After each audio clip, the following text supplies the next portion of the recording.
qualité du français reste toujours une chose qui est primordiale. Dans la compréhension. Si un client rentre puis il s'exprime mal, il faut quand même qu'on soit clair dans nos explications. Donc oui, c'est une chose quand même assez importante.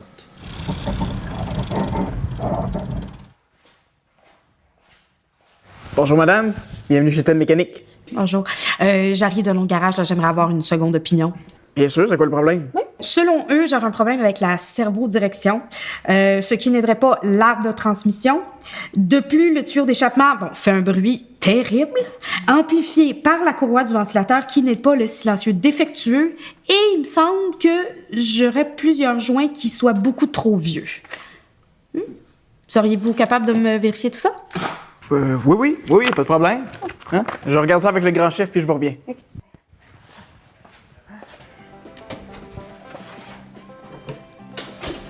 Vieux joint, arbre, silencieux, cerveau, ventilateur, direction, échappement. Bon, là, j'ai un cas très compliqué, là. Ben, moi, je préfère qu'on me serve en français, parce que on est au Québec, puis ça devrait pas être à moi de m'adapter à ceux qui parlent seulement anglais quand ils travaillent.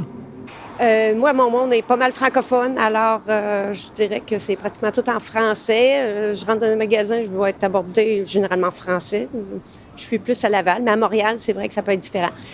Mais c'est très, très rare que je vais changer ma langue si j'en ai pas de besoin. Si on veut conserver tout ça, je pense que ça va être comme chaque individu devra faire sa part. Dis, la madame avec le char rouge, je crois qu'elle est mêlée solide. Mais je suis pas mal sûr que j'ai compris son histoire, par exemple. En essayant de se sauver de je sais pas qui, elle est rentrée dans un arbre. Puis c'est là que son cerveau est devenu très silencieux. Elle savait pas dans quelle direction repartir. Ça fait qu'elle est venue ici pour qu'on l'aide à ventiler.